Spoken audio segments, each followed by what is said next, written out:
Nancy is a guard's daughter. One day she was working on Skarloey with some polish and a rag. Skarloey was snoozing happily, but Nancy wanted to talk. "Wake up, lazy bones! Your brass is filthy. Aren't you ashamed?" "No," yawned Skarloey. "You're just an old fusspot." And Skarloey closed his eyes. He was thinking about his friend Rheneas, and all the good times they had shared together before Rheneas went away to be mended.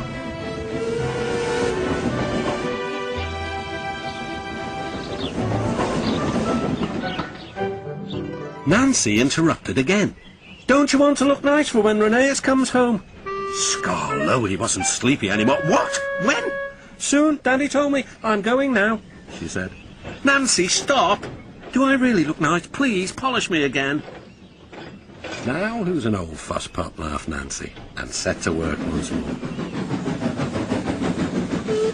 Duncan was jealous. "Aren't you going to polish me too?" "Sorry, not today. I'm going now. I'm helping the refreshment lady this afternoon. We must get the ices ready for the passengers." "Never mind, Duncan," she said. But Duncan did mind. "It isn't fair," he complained.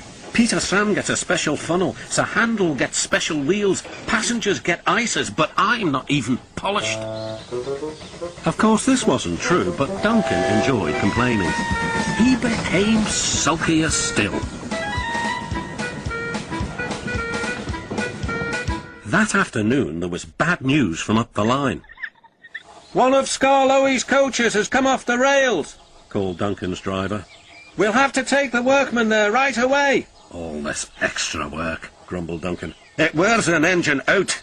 Rubbish. Come on."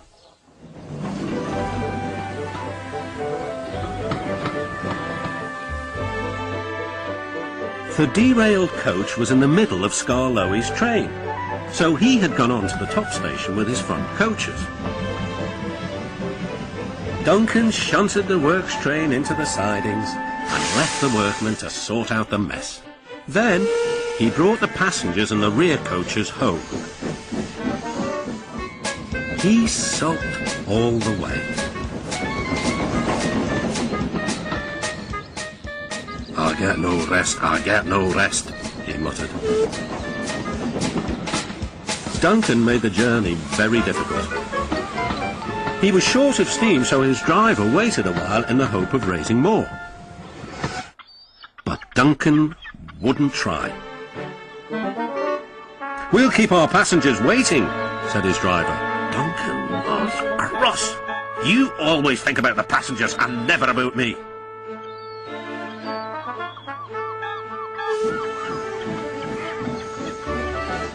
It wasn't long before Duncan built up enough steam to set off again.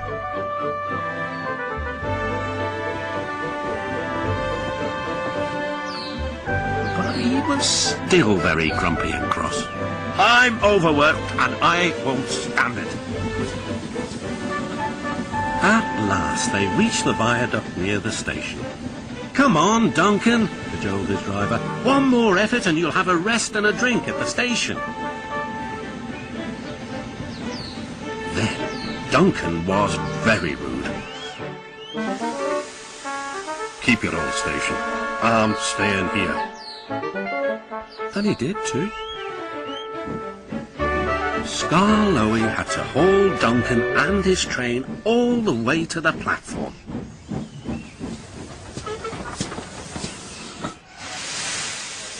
The passengers were furious. They told everyone what a bad railway it was.